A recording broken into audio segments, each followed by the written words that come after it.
मैं तो भाई सीधा साधा नॉर्मल कॉलेज स्टूडेंट बनना चाहता था, पर इस सिस्टम ने मेरी किस्मत ही बदल दी। साला रोज पैसे खर्च करने के लिए पीछे पड़ा रहता है। कॉलेज में रिपोर्टिंग का पहला ही दिन था और इस सिस्टम ने मुझे सीधे 1 करोड़ का भारी भरकम बम्पर गिफ्ट दे दिया। और टास्क क्या मिला कि नए स्टूडेंट्स के ग्रुप में जाकर अपना भौकाल सेट करो। इस टास्क को पूरा करने का इनाम था एकदम लेटेस्ट मॉडल की लैम्बोर्गिनी। तभी किस्मत से ग्रुप में किसी ने सवाल दाग दिया, यार कॉलेज में कोई पार्किंग वार्किंग है क्या? मैं अपनी नई नई ली हुई बेंटली लाया हूँ, समझ नहीं आ रहा कहाँ पार्क करूँ। बस फिर क्या था, मुझे भी मौका मिल गया। मैंने भी बहती गंगा में हाथ धोया और ग्रुप में टाइप कर दिया, भाई लोग आज कॉलेज ज्वाइन करने के लिए अपनी लंबोर्गिनी से आऊं तो सही रहेगा क्या? तभी एक लड्डच का उछलकर बोला, अबे ओ भाई तू लंबोर्गिनी लेकर आ तो सही, मैं खुद अपने घर का हेलीकॉप्टर लेकर तुझे रिसीव करने आऊंगा। तुम लोग खुद बताओ, इसकी बात पर भरोसा करना ज्यादा सही है या मेरा खुद को सिकंदर शाह बताना? जब मैंने देखा कि साला कोई मेरी बात का यकीन ही नहीं कर रहा, तो मैंने बिना कुछ सोचे समझे ग्रुप में सीधे 1 लाख का डिजिटल रेड पैकेट कैश शगुन फेंक कर मारा। सिस्टम का टास्क पलक झपकते ही पूरा हो गया। चमचमाती कार की चाबी अपने आप मेरी जेब में आ गई और वो लंबोर्गिनी वो रेलवे स्टेशन की अंडरग्राउंड पार्किंग में एकदम शान से खड़ी थी। मैं जेब में चाबी को सहलाते हुए मन ही मन एकदम खुश हो रहा था। तभी ट्रेन में सफर के दौरान मिली कॉलेज की सबसे खूबसूरत लड़की यानी कॉलेज क्वीन शेन शिन्हे अचानक मुझसे बोली कि चलो साथ में टैक्सी करके कॉलेज चलते हैं। पास में ही खड्डे फैन टोंग ने जैसे ही ये सुना, उसने तुरंत अपनी औंडी की चाबी निकाली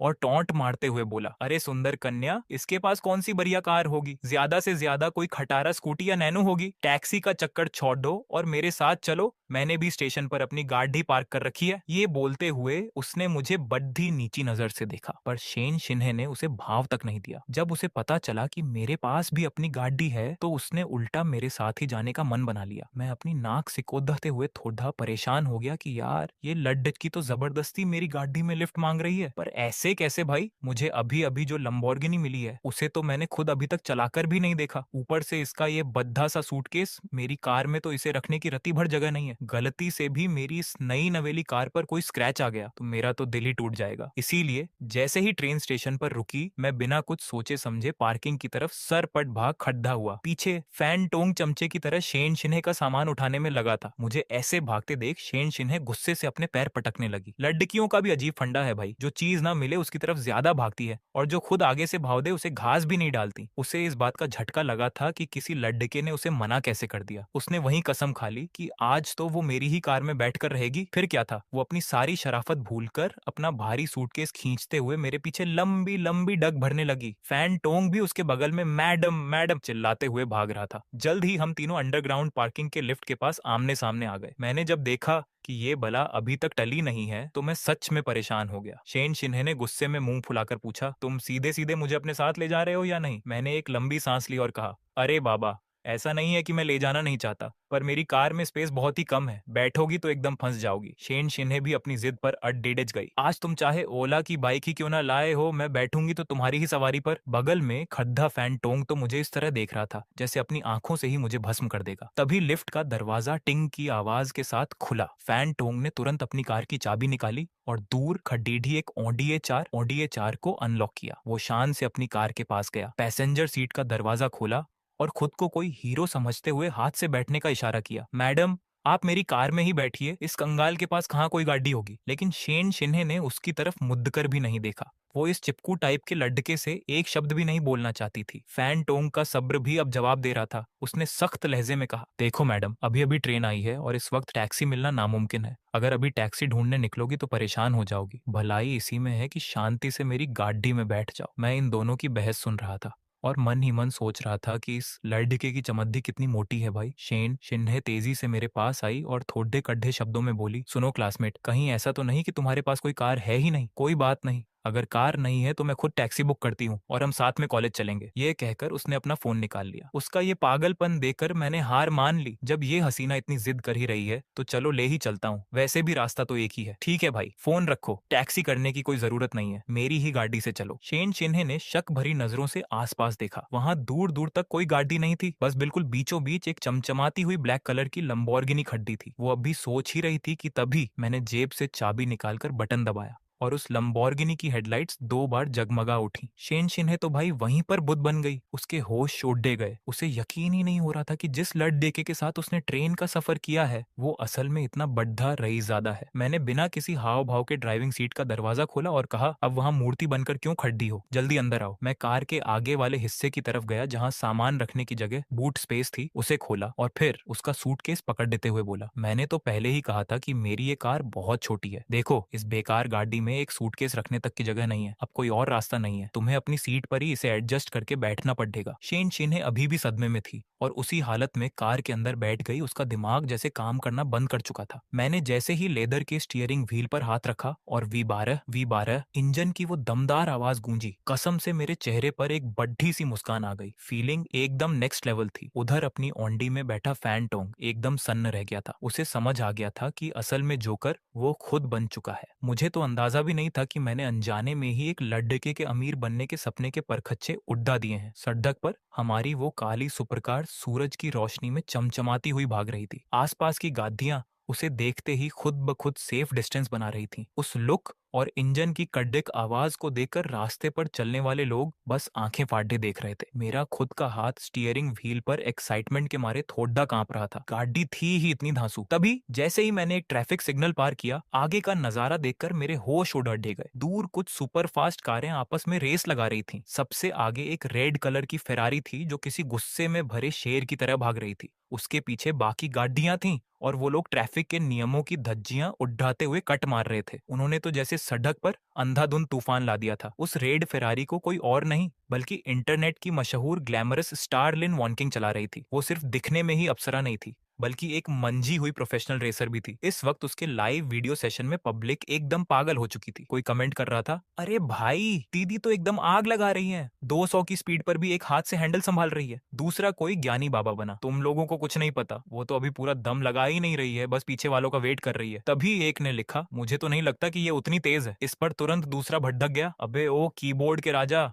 इतनी ही दिक्कत है तो तू खुद चलाकर दिखाना। लाइव चैट पर आपस में ही जंग छिड़ा गई थी। तभी वो फेरारी मेरी लंबोर्गिनी के बिल्कुल बराबर में आकर रुकी। लिन वॉन्किंग ने अपनी कार का शीशा नीचे किया, मुझे एक चैलेंजिंग लुक दिया और फिर एक्सीलेटर पर पैर दबाकर अपनी कार का इंजन तेजी से गरमाया। मैं इन फालतू के रेसर्स के मुंह नहीं लगना चाहता था, पर तभी मेरे दिमाग में सिस्टम की घंटी बजी। अलर्ट, किसी ने यूजर को चैलेंज किया है। एक नया टास्क दिया जाता है, इस फेरारी वाले को रेस में धूल चटाओ और हर हाल में जीतो। टास्क पूरा करने पर एक बड्ढी नॉवल कंपनी के सारे शेयर्स आपके, और अगर हारे तो भुगतने के लिए तैयार रहना, भयंकर कब्ज कॉन्स्टिपेशन हो जाएगा। मेरे मुंह से तुरंत निकला, तेरी का। बगल में बैठी शेन शिन्हे ने मुझे अजीब तरह से देखा। मैंने तुरंत हाथ हिलाकर बात टाली, पर मन ही मन सिस्टम को गालियां दे रहा था, साले कोई और सजा नहीं मिलती क्या, हमेशा पेट खराब करने पर क्यों तुला रहता है। सिस्टम की ठंडी आवाज आई, नो चेंज। मेरा दिमाग खराब हो गया। अबे यार, मुझे ड्राइविंग लाइसेंस मिले अभी 4 दिन हुए हैं और तू मुझे एक प्रोफेशनल रेसर से मुकाबला करने को कह रहा है। सिस्टम चेक, चूंकि यूजर अभी नौसिखिया है इसीलिए आपको 10 मिनट के लिए प्रोफेशनल रेसर कार्ड दिया जाता है। इसे यूज करके आप दुनिया के बेस्ट ड्राइवर बन जाएंगे। मैंने फिर ताना मारा, सिर्फ 10 मिनट, कितने कंजूस हो यार। सिस्टम ने सीधे सुनाया, चाहिए या वापस ले लूं। अरे बाबा दे दे, नखरे मत कर। उलटी गिनती शुरू, 9 मिनट 58 सेकंड। जैसे ही ये हुआ मुझे लगा कि मैं और मेरी लंबोर्गिनी एक हो चुके हैं। गाड़ी का एक एक पुर्जा मेरे इशारों पर नाचने लगा। मैंने भी कार का शीशा नीचे किया, उसे वैसा ही चैलेंज वाला लुक दिया और पैर सीधे एक्सीलेटर पर जमा दिया। लाइव वीडियो देखने वाले लोग फिर से चिल्लाए, ओ भाई ये ब्लैक कार वाला कौन है, इसकी इतनी हिम्मत कि ये लिन वॉन्किंग से पंगा ले रहा है। उम्र तो कम लग रही है, नया खून है ना, इसलिए गर्मी ज्यादा है। दीदी इसको इसकी औकात दिखाओ ताकि इसे समझ आए कि पंगा किससे लिया है। बस अमीर बाप का बेटा है, कार क्या आ गई, खुद को भगवान समझ रहा है। वैसे बगल में बैठी लड़की को देखो यार, क्या कमाल है। लुक्स के मामले में तो अपनी रेसर दीदी को टक्कर दे रही है। चैट बॉक्स में अमीरों से जलने वाले लोग लगातार कमेंट्स कर रहे थे कि इस नए लड़डेचके को सबक सिखाया जाए। लिन वैनकिंग ने एक शातिर मुस्कान के साथ मुझे अगले सिग्नल पर खेल खत्म करने का इशारा किया। जैसे ही रेड लाइट ग्रीन हुई, दोनों कारें रॉकेट की तरह आगे निकली। लिन वैनकिंग की आंखें फटी की फटी रह गईं। ये तो परफेक्ट लॉन्चिंग है, ये लड़डेच का कोई आम ड्राइवर नहीं है। अब उसने मुझे हल्के में लेना छोड़ दे दिया। उसने पूरा एक्सीलेटर दबा दिया और स्पीड सीधे 150 पार कर गई। वो मुझसे आगे निकल गई। उसने मन ही मन सोचा, बेटा अब बस मेरी गाड़ी का पिछला हिस्सा ही देखते रहो। ये शहर की सबसे व्यस्त सड़क थी जहाँ गाड़ी गादियों की भीड़दास हमेशा रहती थी। ऐसी जगह पर एक 150 की स्पीड से गादी निकालना सिर्फ किसी प्रोफेशनल के बस की ही बात थी। तभी लाइव चैट पर किसी ने नोटिस किया कि वो ब्लैक लंबोर्गिनी अभी भी बिल्कुल पीछे लगी हुई है। लोगों को शक होने लगा कि कहीं स्पीड दिखाने वाला मीटर ही खराब तो नहीं है। जब लिन वॉनकिंग ने देखा कि वो कार फिर से उसके बगल में आ चुकी है तो उसे अपनी आंखों पर भरोसा नहीं हुआ। वो खुद एक प्रोफेशनल थी तो ये लेड डच का उसके बराबर कैसे आ गया। इस भिड्डा भाद्या वाली सड्डे चेक पर 200 की स्पीड से गाड़ी दौड़ना या तो किसी पागल का काम था या फिर किसी उस्ताद का। मुझे इस बात का कोई अंदाजा नहीं था कि मैं उस लाइव चैट पर छाया हुआ हूँ। मैंने अपनी लंबोर्गिनी को हवा से बातें कराते हुए फेरारी को पीछे छोड़ दा और उसके बराबर आ गया। लिन वानकिंग ने गुस्से में अपने दांत भींचे और एक्सीलेटर को पूरा दबा दिया। उसे अपनी हार बर्दाश्त नहीं थी। फेरारी का इंजन किसी जानवर की तरह चिल्लाया और स्पीड 240 पहुंच गई। मैंने भी बिना डरे पूरा दम लगा दिया और मेरी कार का कांटा 240 के भी पार निकल गया। जैसे ही आगे एक खतरनाक मोद्दा आया, मेरी लंबोर्गिनी ने सही मौका देखकर उसे ओवरटेक कर लिया। लिन वॉनकिंग पूरी तरह हैरान थी। उसने और तेज भागने की कोशिश की पर सामने एकदम तीखा मोद्दा था। इस स्पीड पर गाड़ी को मोदना यानी सीधे एक्सीडेंट को न्योता देना था। उसने समझदारी दिखाई और ब्रेक पर पैर रख दिया ताकि मोद्दे के बाद दोबारा स्पीड पकड़ सके। लेकिन जैसे ही उसने ब्रेक लगाया, उसने देखा कि मेरी कार की ब्रेक लाइट जली ही नहीं। दोनों गाड़ियों के बीच की दूरी और बढ़ा गई। ये तो पक्का सुसाइड करने जा रहा है। जब मेरी कार उस मोद्दा पर तेज स्पीड से मुद्दी तो सेंट्रीफ्यूगल फोर्स की वजह से बाईं तरफ के टायर हवा में उठ गए। गाड़ी का बैलेंस पूरी तरह बिगड़ गया और ऐसा लगा कि कार अब पलटी की तब पलटी। पर तभी एक चमत्कार हुआ। कार के दूसरी तरफ के टायर सड़क के किनारे लगे सेफ्टी गार्ड्स के बीच बिल्कुल सही तरीके से फंस गए। जो कार पलटने वाली थी वो उस रेलिंग के सहारे एक पटरी की तरफ फिसलती हुई सेफ निकल गई। लाइव चैट पर जो लोग लगातार टाइप कर रहे थे उनके हाथ थम गए। खुद लिन वानकिंग का मुंह खुला का खुला रह गया। क्या ऐसा सच में हो सकता है? कुछ देर बाद जब वो होश में आई तो उसने अपनी कार को संभाला और एक शानदार ड्रिफ्ट मारते हुए आगे बढ़ी। वो देखना चाहती थी कि इस नामुमकिन कारनामे को अंजाम देने वाला ये जाबांज खिलाड़ी आखिर है कौन। पर जैसे ही उसने वो मोद्दा पार किया, वहां वो ब्लैक लंबोर्गिनी कहीं नहीं थी। उसका नामो निशान तक मिट चुका था। उधर लाइव चैट में तो जैसे बाहर आ गई। हर कोई सच्चा उस्ताद और किंग ऑफ रेसिंग के नारे लगा रहा था। मुझे इन सब बातों का कोई पता नहीं था। मैंने चुपचाप कार की स्पीड कम की ताकि कोई और मुसीबत न खड़ी हो जाए। तभी सिस्टम की आवाज आई, बधाई हो, टास्क पूरा हुआ। आपको ऑनरेंज चाइनीज ग्रुप के पूरे 100% शेयर्स मिलते हैं। अब नया टास्क सुनिए। अगले 3 दिन के अंदर आपको 1 करोड़ रुपए खर्च करने हैं। कामयाब हुए तो 5 करोड़ का इनाम और फेल हुए तो वही पुरानी सजा, भयंकर कब्ज। मैं अपना सिर पकड़ कर बैठ गया। साला ये सजा बदलने का नाम ही नहीं लेती। खैर, 3 दिन में 1 करोड़ उड़ाने हैं तो अब इसके लिए कोई तगद्दा प्लान बनाना पड़ेगा। जल्द ही हमारी कार कॉलेज के पास पहुंच गई। एडमिशन का टाइम था, इसीलिए गेट पर भारी भीड़ थी। कई सीनियर लड़के और लड़कियां गेट पर नए बच्चों के स्वागत के लिए खड़े थे। पर असल में लड़के बस अच्छी लड़कियों को तादने के चक्कर में थे। हमारा कॉलेज भले ही सबसे टॉप का ना हो, पर यहाँ लड़कियां एक से बढ़कर एक थीं। तभी गेट पर खद्दी एक सीनियर लड़की जिसका नाम सू न्यानियन था, नए बच्चों को रास्ता बता रही थी। वो दिखने में काफी मासूम और प्यारी थी। उसने अपनी सहेली से कहा, इस बार तो काफी रईस ज्यादा एडमिशन ले रहे हैं, वो देखो जरा उधर। उसकी सहेली ने उधर देखा और बोली, अरे वो तो बस एक मर्सिडीज ही तो है। आज तो गेट पर ऐसी कई गाड़ियां खद्दी हैं। सू न्यानियन ने मन ही मन सोचा कि ये कितनी बेवकूफ है। फिर बोली, बहन वो कोई आम मर्सिडीज नहीं है, वो मायबक मेबच है। उसकी शुरुआती कीमत ही 12 लाख से ऊपर की होती है। उसकी सहेली की आंखें फैल गईं। क्या बात कर रही है, इतनी महंगी गाड़ी। तभी उस कार का दरवाजा खुला और ड्राइविंग सीट से एक लड़का उतरा जिसने सबका ध्यान अपनी तरफ खींच लिया। उसका नाम गू जेयू था। वो एकदम स्टाइल मारते हुए बाहर आया। उसके चेहरे पर साफ घमंड दिख रहा था। कार की दूसरी सीट से एक और खूबसूरत लड़की उतरी जिसने तुरंत एक ब्लैक कलर का छाता खोला और उसके सिर पर तान दिया ताकि उसे धूप न लगे। ये ठाट बाट देखकर बाकी लोग जल भून गए। वो जैसे ही कॉलेज के अंदर जाने के लिए आगे बढ़ा, तभी पीछे से एक जोरदार ठाई की आवाज आई। एक लड़के की इलेक्ट्रिक स्कूटी सीधे उस मयबा के पिछले हिस्से से जा टकराई। गू जेयू ने जैसे ही पीछे मुड़कर देखा, उसका चेहरा पीला पड़ गया। ये कार असल में उसके पापा की जान थी, जिसे वो सिर्फ कॉलेज में रोब झाड़ने के लिए चोरी छिपे मांग कर लाया था। अगर इस पर कोई नुकसान हुआ तो घर जाकर उसकी खाल खींचना तय था। वो गुस्से में चिल्लाया, साला ये किसने किया? वो भागकर कार के पीछे गया। वहां एक लड़की जमीन पर बैठी हुई थी और अपने घुटने को पकड़कर दर्द से रो रही थी। इस तमाशे को देखने के लिए आसपास के लोग भी इकट्ठा हो गए। उस लड़की का नाम येशी था। वो डर के मारे कांप रही थी। उसे लगा कि अब तो वो गई, मर्सिडीज जैसी महंगी गाड़ी को ठोक दिया है, अब तो खुद को बेचकर भी इसका हर्जाना नहीं दे पाएगी। वो रोते हुए बोली, मुझे माफ कर दीजिए, सच में मेरी गलती नहीं थी। मेरी स्कूटी के ब्रेक फेल हो गए थे। मैं आपकी कार का जो भी खर्चा होगा होगा, किश्तों में दे दूंगी। तुम दोगी? तुमको पता भी है ये कौन सी कार है? आंखें बंद करके चला रही थी क्या? पूरी सर ढक पर तुम्हें यही गाड़ी मिली थी ठोकने के लिए। ये मायबाग है, इसकी कम से कम कीमत 12 लाख है और मेरी वाली टॉप मॉडल है जो 18 लाख की है। इसका ये सिर्फ एक हिस्सा ही लाखों का है। तुम कहां से दोगी? गुजेऊ का गुस्सा 7वें आसमान पर था। लड्डकी की हालत देखकर लग रहा था कि वो किसी गरीब परिवार से है, वो पैसे कहां से लाएगी और वो खुद अपने पापा को क्या जवाब देगा। ये सी बेबस होकर बोली, मेरे पास अभी इतने पैसे नहीं है, क्या मैं कोई पेपर साइन करके दे दूं ताकि बाद में धीरे धीरे चुका सकूं? कुजेऊ समझ गया कि इससे कैश तो आज मिलने से रहा और घर पर मार पड्डेना पक्का है। तभी उसके शातिर दिमाग में एक गंदा आइडिया आया। उसने सोचा कि क्यों ना इस पेपर के बहाने इसे अपनी गर्लफ्रेंड बनने पर मजबूर किया जाए। इस घटिया सोच के साथ उसने उस लड एचकी को ऊपर से नीचे तक देखा। लड एचकी का चेहरा काफी अट्रैक्टिव और सुंदर था और वो वाकई में काफी खूबसूरत थी। ये शी ने सहमकर अपनी गर्दन झुकाई और डरते डरते गुजेऊ की तरफ देखा। तो मुझे आपको कितने पैसे देने होंगे? गुजेऊ ने अपना चूना लगाने वाला मोड ऑन कर लिया। वह इंपोर्टेड पार्ट्स और महंगे लेबर चार्ज की बड़ी बड़ी बातें करने लगा, जिससे साफ था कि वह कुछ न जानने वाली येशी को बेवकूफ बना रहा है। आखिरकार गुजेऊ इस नतीजे पर पहुंचा, लगभग 1,80,000 रुपये हुए। तुम एक उधार की पर्ची लिखकर दे दो। इतना बड़ा अमाउंट सुनते ही येशी का दिमाग एकदम सुन्न हो गया। पूरे 1,80,000!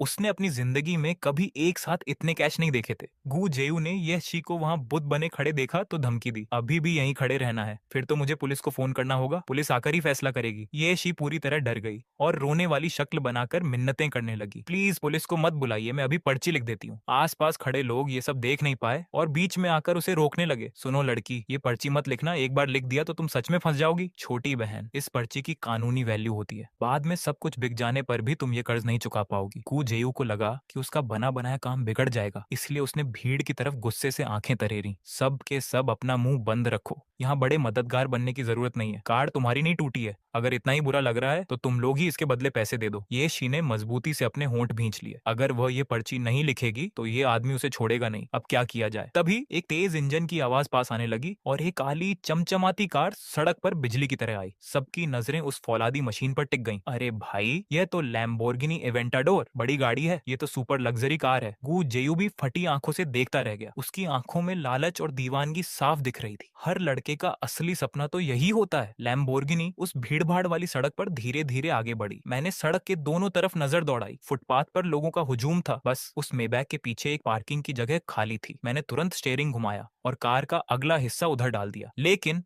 उस खाली जगह पर दो लोग खड़े थे जो रास्ता रोके हुए थे। मैंने कार का शीशा नीचे किया और बिना किसी एक्सप्रेशन के हाथ से इशारा किया, जरा साइड होना, मुझे कार पार्क करनी है। इस आलीशान कार के रुतबे से डरकर गु जेयू की हिम्मत नहीं हुई कुछ बोलने की। वह चुपचाप फुटपाथ के किनारे हो गया। यह शी भी सहमी हुई एक तरफ हट गई। सही पोजीशन देखकर मैंने कार को आराम से पार्किंग में लगा दिया। सीजर डोर्स, ऊपर खुलने वाले दरवाजे पंखों की तरह स्टाइल से खुले और मैं शेन शिंघे को लेकर कार से बाहर आया। वहां मौजूद सभी लोगों की सांसें थम गईं और अनगिनत तरसती हुई नजरें हमारी तरफ टिक गईं। इसे कहते हैं असली रईस, शहजादा। जरा इसके साथ वाली लड़की को तो देखो, एकदम टॉप क्लास की कॉलेज ब्यूटी है। मैं शेन शिंघे को लेकर जाने ही वाला था कि तभी मेरे दिमाग में सिस्टम की वो रोबोटिक आवाज गूंजी, एक अचानक मिलने वाला टास्क एक्टिवेट हुआ है। रोज एक नेकी करो, सामने खड़ी लड़की को इस मुसीबत से बाहर निकालो। टास्क पूरा करने पर इनाम मिलेगा, हमेशा के लिए गॉड लेवल ड्राइविंग स्किल, और फेल होने पर कोई सजा नहीं। मेरे बढ़ते कदम हवा में ही रुक गए। इस ड्राइविंग स्किल का मजा तो मैं पहले ही छक चुका हूँ, एकदम कमाल की चीज है। मतलब ये टास्क तो मुझे हर हाल में पूरा करना है। तभी मैं घूमा, 2 कदम पीछे आया और बेफिक्री से पूछा, यहाँ क्या तमाशा चल रहा है? गु जेयू को लगा था कि मैं जा चुका हूँ। वह मुझे देखकर हैरान रह गया। वहां खड़े मददगार लोगों ने तुरंत पूरी कहानी सुना दी। यह सब सुनने के बाद मेरे दिमाग में प्लान सेट हो चुका था। नेकी करने का मतलब क्या है? बस पैसा फेंक कर मामला रफा दफा करना। वैसे भी मेरे पास 3 दिन में 1 करोड़ खर्च करने का टास्क था, तो ये अच्छा मौका है ना। मैंने अपने दिमाग में ही सिस्टम से कांटेक्ट किया, अगर मैं इसके बदले पैसे चुकाऊं तो क्या वो मेरे खर्च में काउंट होगा? सिस्टम का जवाब हमेशा की तरह रूखा था, रिक्वेस्ट रिजेक्ट की जाती है। इस तरह का डोनेशन होस्ट के खुद के खर्च में नहीं गिना जाएगा। मैंने मन ही मन अपनी आंखें मूंदी। यार इसके नखरे कितने ज्यादा हैं। जब मैं कोई दूसरा तरीका सोच ही रहा था तभी येशी ने कांपती आवाज में अपना सिर झुकाया, मैं लिखने के लिए तैयार हूँ, बस पुलिस को मत बुलाना। गु जेयू के चेहरे पर एक कमीनी मुस्कान आ गई। उसने तुरंत पेन पेपर आगे बढ़ा दिया, जल्दी लिखो। जैसे ही येशी कांपते हाथों से लिखने लगी, मैंने आगे बढ़कर सीधे पेन छीन लिया। जरा रुको।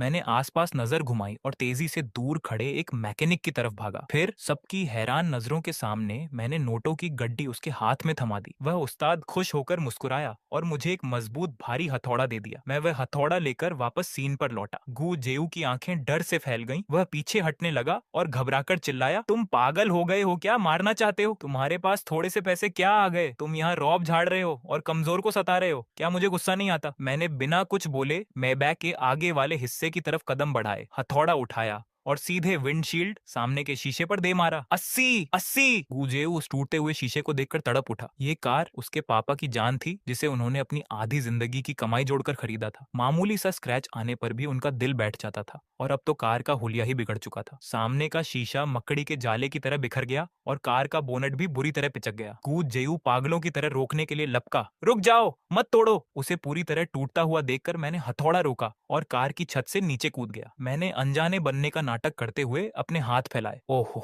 I am really sorry. अभी हाथ फिसल गया और गलती से तुम्हारी कार पे लग गया। देखो ना क्या से क्या हो गया। मेरे चेहरे पर कोई पछतावा नहीं था, बल्कि एक मजाक उड़ाने वाली हंसी थी। हालांकि सबको साफ दिख रहा था कि मैंने ये जानबूझकर किया है। गू जेऊ गुस्से से पागल होकर चीखा, तुम मुझे बेवकूफ समझ रहे हो क्या?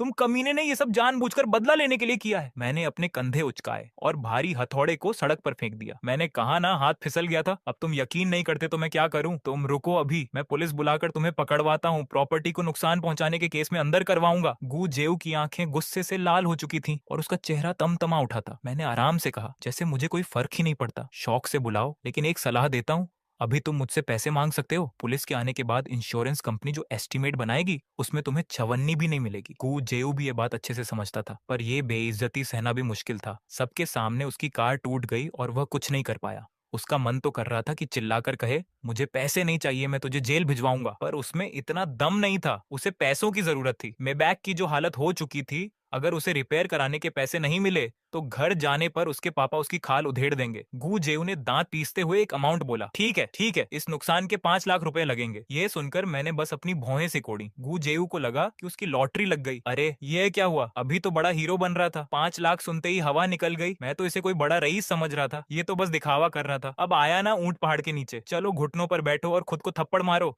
हर थप्पड़ के बदले मैं तुम्हें 1,000 रुपए दूंगा, मंजूर है? कू जेऊ का घमंड फिर से जाग गया। उसे पक्का यकीन हो गया कि मैं कोई अमीर खानदान से नहीं हूँ, बस हवाबाजी कर रहा था। उसे क्या पता कि मेरी भौहें इसलिए सिकुड़ी थीं क्योंकि मुझे उसका मांगा हुआ अमाउंट बहुत कम लगा था। कार की जो हालत थी, मुझे लगा था वह कम से कम 10 लाख मांगेगा, सिर्फ 5 लाख। इससे तो मेरा 1 करोड़ खर्च करने का टारगेट पूरा भी नहीं होगा। मैंने उसकी बकवास पर ध्यान नहीं दिया और सीधे पास खड़ी एक लड़की के पास गया जो ये सब देख रही थी। सुनो ब्यूटीफुल, 1,000 रुपए में तुम्हारी ये चाय या कोल्ड कॉफी मिलेगी, बेचोगी? वह लड़की तो हकी बक्की रह गई। 8 रुपए की ड्रिंक के लिए 1,000 रुपए। उसने कुछ सेकंड सोचा और फिर पागलों की तरह सिर हिलाया। हाँ हाँ बिल्कुल, क्यों नहीं, कोई मजाक है क्या? 8 रुपए की चीज बेचकर सीधे 1,000 का मुनाफा, ये तो बम्पर लॉटरी है। मैंने सिस्टम से निकाले हुए कैश में से नोट निकालकर उसे दिए और ड्रिंक लेकर तुरंत वापस कार के पास आया। मैंने फुर्ती से कार का बोनट खोला, इंजन ऑनेल की कैप हटाई और पूरी की पूरी ड्रिंक उसके अंदर डाल दी। इस अजीब हरकत ने वहां खड़े लोगों के होश उड़ा दिए। अरे ये क्या कर रहा है? गू जेऊ तो बस देखता ही रह गया। अब तो सब खत्म हो गया। इंजन तो कार का दिल होता है, उसमें ये सब चला गया तो कार कबाड़ बन गई। इस सब ड्रामे में मैं भी काफी थक गया था और पसीने से तरबतर हो चुका था। मैं आराम से चलकर गू जेऊ के सामने आया और सिस्टम वाली चेकबुक से एक पेज फाड़कर उसे दिया। ये लो 10 लाख रुपए, ये कबाड़ अब मेरा हुआ, छुट्टे रखने की जरूरत नहीं है। फिर मैंने सदमे में खड़ी येशी की तरफ देखा। ये कार अब मेरी है, तुम्हें एक भी पैसा देने की जरूरत नहीं है, जाओ जाकर अपना एडमिशन करवाओ। इतना कहकर मैं कॉलेज के गेट की तरफ बढ़ गया। वहां मौजूद लोग पहले तो सन्न रह गए, फिर अचानक वहां तारीफों का तूफान आ गया। कमाल है भाई, इसे कहते हैं असली रईस। सिर्फ कार तोड़ने के लिए 10 लाख रुपए फेंक दिए, क्या स्वैग है यार।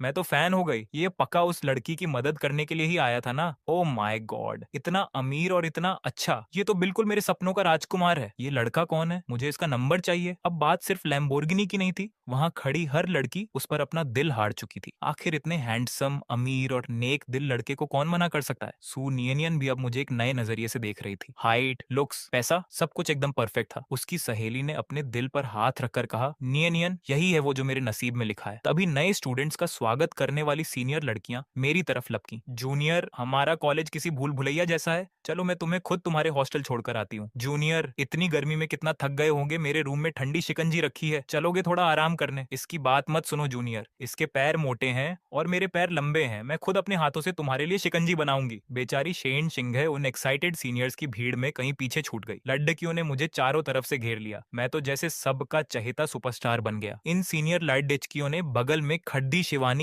शेन शिंघे को तो भाव तक नहीं दिया। भले ही कोई किसी के साथ हो, क्या फर्क पड़ देता है? इस अल्टीमेट हैंडसम लड़के के आसपास चाहने वालों की कभी कमी नहीं होती। और फिर अभी तो बस कॉलेज का पहला दिन है, क्या पता वो दोनों सिर्फ नॉर्मल दोस्त हों। जब सब लड़कियां ही हैं तो कोई दूसरा इस अमीर जूनियर को अपने जाल में क्यों नहीं फंसा सकता? कुछ नहीं तो प्यारी सी मासूम लड़की ग्रीन टी बन जाएंगी, यहाँ तक कि अटेंशन पाने के लिए कुछ भी करने को तैयार थी। मैं तो थोड़ा परेशान हो गया। इन लड़कियों का अटैक बहुत ही खतरनाक था। बाकी देखने वाले नए स्टूडेंट्स, खासकर वो लड़के जब मुझे सुंदर लड़कियों से घिरा देख रहे थे तो उनकी आंखों में जलन साफ दिख रही थी। अमीर लोगों के मजे की तो कल्पना भी नहीं की जा सकती। विवेक गुजेयू उस चेक को कसकर पकड़े हुए था और गुस्से में राहुल येशी को घूर रहा था। तू रुक बेटा, मैं तुझे देखता हूँ। फिर उसने घूमकर लड़कियों से घिरे हुए मुझे देखा और मन ही मन गालियां देने लगा। ये साला कहाँ से टपक गया, जानबूझकर मेरे रास्ते में आ रहा है क्या? आज तो उसकी इज्जत का कचरा हो गया था। शायद बहुत जल्द ये बात कॉलेज के ऑनलाइन ग्रुप्स में फैल जाएगी और वो पूरे कॉलेज में मजाक का पात्र बन जाएगा। बिल्कुल एक जोकर की तरह लग रहा था जिसका पोपट हो गया हो। अभी कुछ देर पहले सबके सामने कितना उछल रहा था और अब उतनी ही बुरी हालत थी। वो तो यहाँ तक सोचने लगा कि क्या इस टाइम कॉलेज बदलने का पेपर वर्क हो सकता है। इज्जत तो ऐसी गई कि वापस नहीं आने वाली। पैसा, लुक्स या बॉडी, हर चीज में मैंने उसे बुरी तरह पछाड़ दिया था। यहाँ तक कि हीरो बनकर लड़की को बचाने का उसका स्टाइल भी फेल हो गया। विवेक को हार मानकर अपनी कार से वहां से खिसकना पड़ा। राहुल मुझसे थैंक यू बोलने के लिए आगे आना चाहता था, पर लड़कियों की उस मजबूत दीवार को देखकर उसे बीच में घुसने का मौका ही नहीं मिला। मैं भी उस समय बस मुस्कुरा रहा था। सच कहूं तो मुझे ऐसा फेमस बंदा नहीं बनना था। मैं तो बस शांति से अपनी कॉलेज लाइफ बिताना चाहता था। पर क्या करे, इस सिस्टम को तो मेरा शोर मचाना ही पसंद है और अब इन सीनियर लड़कियों के बीच में ऐसा फंसा कि भागने का रास्ता ही नहीं था। लड़कियों ने देखा कि सीधे बात नहीं बन रही तो उन्होंने अपना प्लान बदला और सोचा कि पहले कांटेक्ट नंबर ले लेती हैं, फिर धीरे धीरे बात बढ़ाएंगी। ओ भाई, क्या हम फ्रेंड्स बन सकते हैं? आगे कॉलेज में कोई भी प्रॉब्लम हो तो अपनी सीनियर को याद करना। जूनियर,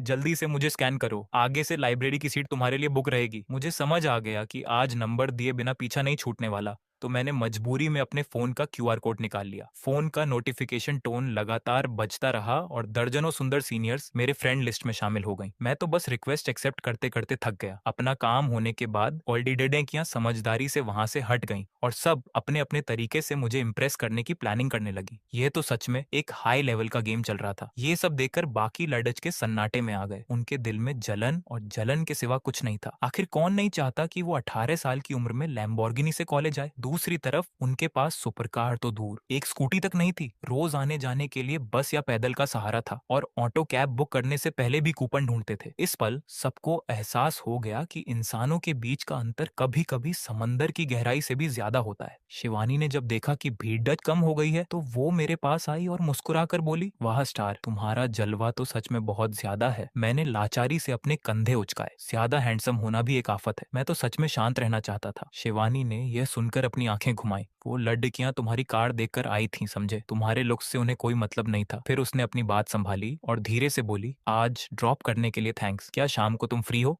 अगर बुरा न माने तो मैं तुम्हें कॉलेज कैंटीन में सिंपल खाने पर इनवाइट करना चाहती हूँ। ये पहली बार था जब उसने खुद किसी लड़के को खाने के लिए पूछा था, वरना उसे पूछने वालों की लाइन तो कॉलेज के मैदान के 3 चक्कर लगा ले। बिल्कुल, तुम जब चाहो मुझे कांटेक्ट कर सकती हो। मैंने बिना सोचे हाँ कह दिया। शिवानी के दिल का बोझ हल्का हो गया और उसके चेहरे पर एक छुपी हुई खुशी आ गई। ठीक इसी समय सिस्टम की वो रोबोट जैसी आवाज मेरे दिमाग में गूंजी, बधाई हो होस्ट, आपने डेली गुड डीड का टास्क पूरा कर लिया है। आपको परमानेंट टॉप रेसिंग ड्राइवर की स्किल दी जाती है। मैंने हैरानी से पूछा, इस बार सीधे परमानेंट क्यों? पहले तो बस कुछ समय के लिए मिलती थी। सिस्टम ने आराम से जवाब दिया, देखा गया है कि होस्ट ने कॉलेज का पहला टास्क पूरा कर लिया है। बेसिक लेवल क्लियर हो चुका है। अब सिस्टम का 2.0 वर्जन अपडेट हो रहा है। आगे के इनाम और भी ढांसू होंगे। अब आपको एक वर्ल्ड क्लास फाइटिंग स्किल का एक्सपीरियंस कार्ड मिलता है। साथ ही होस्ट का अट्रैक्शन लेवल बहुत ज्यादा बढ़ जाएगा। ये सिस्टम आपको इस यूनिवर्स का इकलौता सबसे अमीर और हैंडसम बंदा बनाने में कोई कसर नहीं छोड़ देगा। कृपया अपना दिल थाम कर रखें। आवाज बंद होते ही मुझे महसूस हुआ कि मेरी पीठ एकदम सीधी और मजबूत हो गई है। चेस्ट और एब्स भी शेप में आने लगे हैं। मैंने सिस्टम से इसकी वजह पूछी तो सिस्टम ने बताया,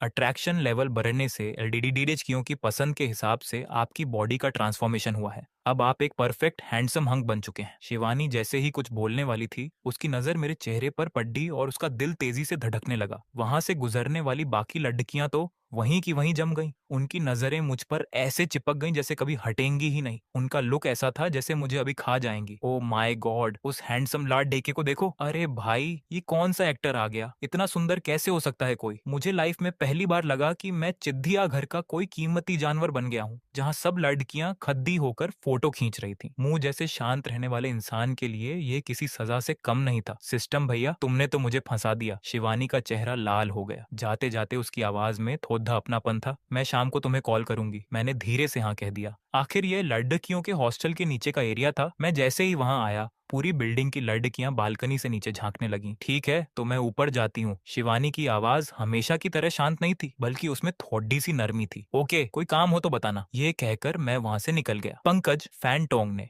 अपनी ऑडिये 4 को कॉलेज के एक सुनसान कोने में चुपचाप पार्क किया था। ये जगह सिर्फ पुराने शातिर लोग ही जानते थे। आसपास कोई नहीं था। उसने अपना सारा एटीट्यूड साइड में रखा और सोचने लगा कि आगे से एक नॉर्मल स्कूटी ले लेगा। शांति से रहना ही बेस्ट है। पंकज अपने रूम में आकर बेड ठीक कर रहा था कि तभी रूम का दरवाजा खुला। उसने सोचा कि नया रूममेट आया है, तो उसने खुशी से पीछे घूमकर स्वागत करना चाहा। हेलो रूममेट, कैसे हो? पर जैसे ही वो घूमा, उसने एक ऐसा चेहरा देखा जिसे वो कभी नहीं भूल सकता था। ये तो वही लैम्बोर्गिनी वाला सुपर अमीर बंदा था। पंकज एकदम सन्न रह गया। अरे, तुम मेरे रूम में क्या कर रहे हो? उसके दिमाग में एक डरावना थॉट आया और उसका चेहरा सफेद बड़ेडिच गया। कहीं तुम ही मेरे नए रूममेट तो नहीं हो? मैंने भी उसके लाल बालों से उसे पहचान लिया। अरे वाह, तुम्हारी ओंडी तो बहुत तेज भागती है, मुझसे भी पहले पहुंच गए। पंकज ने एक झूठी सी मुस्कान बनाई। भाई, अब मजे मत लो प्लीज। आपके पास इतनी महंगी कार है, फिर भी आप हमारे इस नॉर्मल से रूम में रहने आए हो। मैंने अपने हाथ फैलाए। इसमें क्या प्रॉब्लम है? ये तो नॉर्मल है। पंकज को अचानक कुछ याद आया और उसने आंखें बड्ढी करके चिल्लाकर कहा, अच्छा, तो नए स्टूडेंट्स के ग्रुप में वो 10 लाख के नोटों की बारिश करने वाले अमीर तुम ही थे। उसने सारी कड्डियां में जोड़ डली थी। पूरे कॉलेज में ग्रुप में इतना पैसा लुटाने की औकात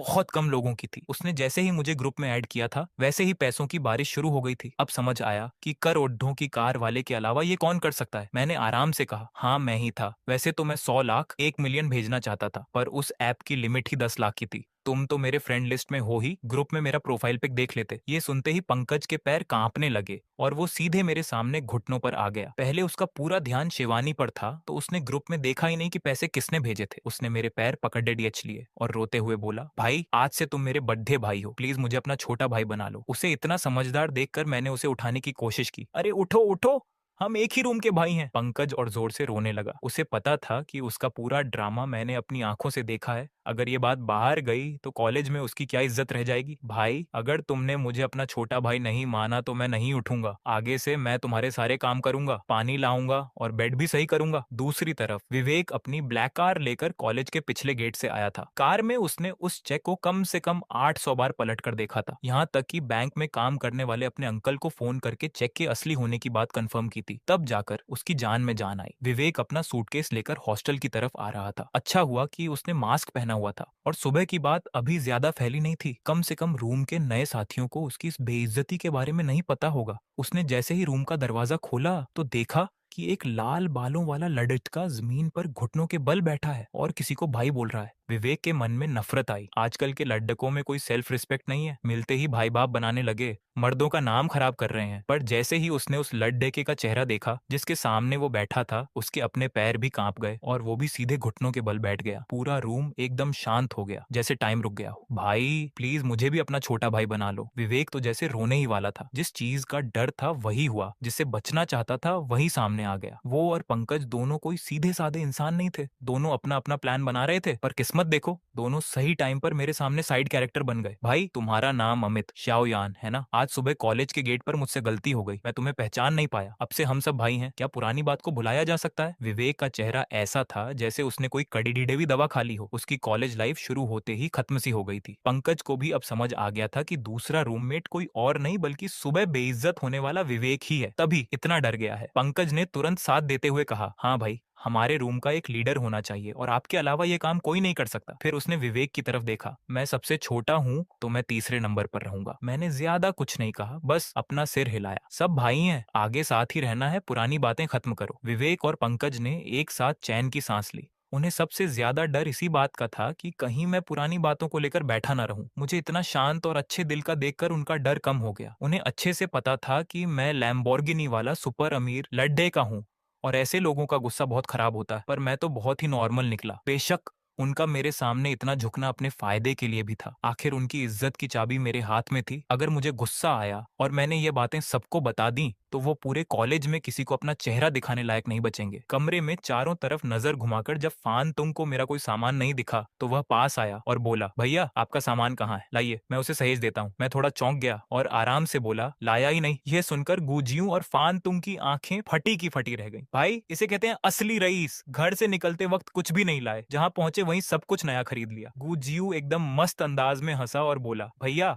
अगर आपको बुरा ना लगे तो मैं एक ऐसे बंदे को जानता हूँ जो एकदम टॉप क्लास के बिस्तर बनाता है, बस उसके दाम थोड़े आसमान छूने वाले हैं। यह सुनकर मेरी आंखें चमक उठी। मुझे तो लगा था कि इन दोनों नमूनों को साथ रखने का कोई फायदा नहीं होगा, पर अब समझ आया कि ये दोनों भी बड़ी चीज हैं। ये दोनों इलाके के नामी खर्चीले लड़के थे। अगर इनके पास और ज्यादा पैसा होता तो ये खर्च करने के मामले में सबको पीछे छोड़ देते। इसी गुजियो को देख लो, अपने घर की मेबैक कार लेकर रौब झाड़ने आ गया था और आते ही छा गया। कहते हैं ना कि 3 तिगाड़ा काम बिगाड़ा नहीं, यहाँ तो 2 उस्ताद मिल गए। मुझे पैसे ठिकाने लगाने की टेंशन थी और इन दोनों के आते ही मेरा काम आसान हो गया। अब आगे का सारा जिम्मा इन्हीं का है। मैंने तुरंत कहा, तो फिर देर किस बात की, जल्दी दुकान वाले से बात करो। पैसे की कोई कमी नहीं है, बस सामान एकदम ढासू होना चाहिए, सब कुछ सेट करवा दो। मेरे दिल में तो अजीब सी घबराहट थी। मुझे जल्दी से जल्दी पैसे लुटाने थे, नहीं तो 3 दिन बाद जो सजा मिलती उससे मेरा खेल खत्म हो जाता। गू जियू ने जब सुना कि पैसे की कोई टेंशन नहीं है तो उसे समझ आ गया कि उसने एकदम सही बंदे का हाथ पकड़ा है। वह खुशी से उछल पड़ा और बोला, बिल्कुल भैया। उसने बताया कि वह दुकान स्पेशल ऑर्डर पर आलीशान बिस्तर बनाती है और ब्रांडेड सामान यूज करती है। वहाँ की सबसे सस्ती चादर भी 40,000 से शुरू होती है। मैं तो बहुत खुश हुआ। जब साथ में ऐसा खर्च कराने वाला जोड़ीदार हो तो दिल खुश हो जाता है। मैंने तुरंत फैसला सुना दिया। मैंने सीधे ऑर्डर दिया, छोटे भाई अभी के अभी फोन लगाओ और हॉस्टल के साइज के हिसाब से 3 सबसे शानदार सेट बुक करो। कोशिश करो कि आज रात तक ही सामान आ जाए। गू जियू मन ही मन बहुत खुश था। बड़े भाई के साथ रहने का यही तो मजा है। ऐसे आलीशान गद्दे पर सोने का सपना तो वह कब से देख रहा था, पर उसका परिवार कोई बहुत बड़ा रईस नहीं था, बस ठीक ठाक अमीर था। 1000-2000 की चीज तो वह आराम से ले लेता, पर जब बात हजारों लाखों की हो तो उसे खरीदने में आधे महीने की जेब ढीली हो जाती। फान तुंग ने जब सुना कि उसका भी हिस्सा है तो वह खुशी से फूला नहीं समाया और बार बार शुक्रिया कहते हुए बोला,